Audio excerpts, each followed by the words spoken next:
नमस्कार। आज हम एक बहुत बहुत पुरानी कहानी पर थोड़ी गहराई से बात करेंगे। अय्यूब की कहानी। ये बाइबल से ली गई है और ये विश्वास, दुख और जिसे हम कहते हैं ना ईश्वरीय न्याय, उन बड़े सवालों को छूती है। हाँ, और ये सवाल शायद हम सबके मन में कभी ना कभी आते ही हैं। बिल्कुल। खासकर ये वाला कि अच्छे लोगों के साथ बुरा क्यों होता है। अय्यूब की कहानी इसी के इर्द गिर्द घूमती है। सही कहा। अय्यूब वो एक भला इंसान था, ईश्वर से डरने वाला, मतलब बाइबल कहती है निष्कलंक और सीधा। और अमीर भी था, बच्चे थे, सब कुछ था उसके पास। हाँ, सब ठीक चल रहा था। लेकिन फिर कहानी में एक नाटकीय मोड़ आता है ना। स्वर्ग में एक बातचीत होती है। हाँ, ईश्वर और शैतान के बीच। ईश्वर अय्यूब की नेकी की तारीफ करते हैं। और शैतान कहता है, अरे वो तो इसलिए नेक है क्योंकि आपने उसे इतना कुछ दिया है। अच्छा। हाँ, कहता है सब छीन लीजिए, फिर देखिए वो जरूर आपकी निंदा करेगा। ये तो चौंकाने वाली बात है। मतलब आस्था पर ही सवाल। बिल्कुल।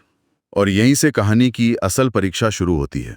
ईश्वर शैतान को इजाजत देते हैं अय्यूब की परीक्षा लेने की, बस एक शर्त पर कि उसकी जान को हाथ नहीं लगाना है। तो ये सोचने वाली बात है कि क्या हमारा विश्वास सिर्फ अच्छी चीजों पर टिका होता है जब सब ठीक हो। ये एक बड़ा सवाल है जो कहानी उठाती है। और फिर तो अय्यूब पर जैसे मुसीबतों का पहाड़ टूट पड़ता है एक ही दिन में। हाँ, उसके बच्चे मारे जाते हैं, सारी संपत्ति, जानवर, नौकर, सब खत्म। कोई भी टूट जाए ऐसी हालत में।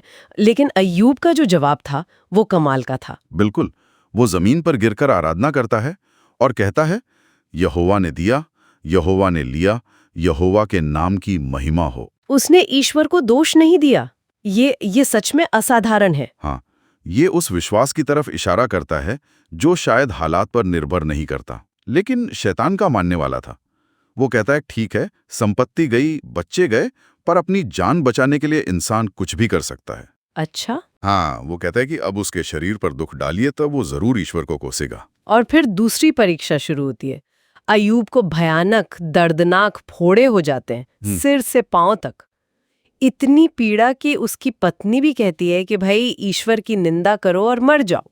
सोची जरा, कितना अकेलापन, कितना दर्द। पर अय्यूब का जवाब फिर से, वो कहता है, क्या हम परमेश्वर से केवल अच्छी बातें ही लें और बुरी नहीं लें। यहाँ वो सिर्फ धीरज नहीं दिखा रहा, वो एक गहरा सवाल उठा रहा है। क्या जिंदगी का मतलब सिर्फ सुख है? क्या दुख का कोई मतलब नहीं? सही बात है। और फिर उसके 3 दोस्त आते हैं। हाँ, पहले तो 7 दिन चुपचाप उसके साथ बैठे रहते हैं, दुख बांटते हैं, ये भी बड़ी बात है। लेकिन फिर बहस शुरू हो जाती है। वो कहते हैं कि अय्यूब, तुमने जरूर कोई छुपा हुआ पाप किया होगा। हाँ, उनका तर्क सीधा था। ईश्वर न्यायी है, वो बिना वजह सजा नहीं देता, जरूर तुमसे कोई गलती हुई है। ये उस जमाने की आम सोचती है ना। हाँ, कर्म का सीधा फल। बिल्कुल। अच्छा करो, अच्छा मिलेगा, बुरा करो, सजा पाओ। लेकिन अय्यूब अपनी बात पर अड़ा रहता है। वो कहता है, मैं निर्दोष हूँ। हाँ, और वो पलट कर सवाल पूछता है, फिर दुष्ट लोग क्यों फलते फूलते हैं, मुझ जैसे लोग क्यों दुख उठाते हैं। ये सवाल तो आज भी उतना ही सच है। हम आज भी ये सवाल पूछते हैं। और ये बहस बहुत लंबी चलती है, कोई आसान जवाब नहीं मिलता। इंसान का तर्क कहीं ना कहीं अटक जाता है। पर तब आखिर में ईश्वर खुद जवाब देते हैं। हाँ, एक बवंडर में से। ये भी कितना नाटकीय है। बिल्कुल। लेकिन ध्यान देने वाली बात यह है कि ईश्वर अय्यूब के क्यों का सीधा जवाब नहीं देते। वो ये नहीं बताते कि तुम्हारे साथ ये सब क्यों हुआ। नहीं, बल्कि वो अय्यूब से सृष्टि की विशालता, उसकी जटिलता के बारे में सवाल पूछते हैं। जैसे, क्या तुमने समुद्र की सीमा बांधी? क्या तुम भोर को आज्ञा दे सकते हो? क्या तुम तारों के समूह को चला सकते हो? अच्छा, तो वो एक तरह से अय्यूब को उसकी मानवीय समझ की सीमा दिखा रहे थे। हाँ, बिल्कुल। ईश्वर कह रहे हैं कि देखो, ये ब्रह्मांड कितना बड़ा है, कितना रहस्यमयी है।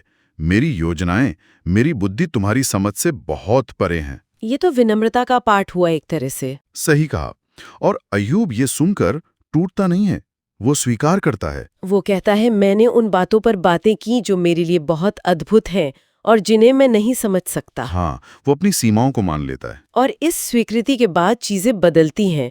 ईश्वर अय्यूब के दोस्तों को डांटते भी हैं। हाँ, क्योंकि उन्होंने ईश्वर के बारे में सही बातें नहीं कही थी, अय्यूब पर गलत इल्जाम लगाए थे। और फिर अय्यूब को पहले से दोगुना मिलता है, बच्चे, संपत्ति, लंबी उम्र। हाँ, कहानी का अंत सुखद है, लेकिन मुझे लगता है असल चीज वो संपत्ति नहीं है जो उसे वापस मिली। तो फिर क्या है? असल चीज है अय्यूब का बदला हुआ नजरिया, ईश्वर के साथ उसका वो गहरा और ज्यादा विनम्र रिश्ता जो इस मुश्किल सफर से बना। कहानी ये नहीं कहती कि दुख का इनाम हमेशा मिलता है, लेकिन ये जरूर दिखाती है कि दुख हमें बदल सकता है, हमें शायद ज्यादा गहरा बना सकता है। तो अय्यूब की कहानी सिर्फ एक पुराना धार्मिक किस्सा भर नहीं है। नहीं, बिल्कुल नहीं।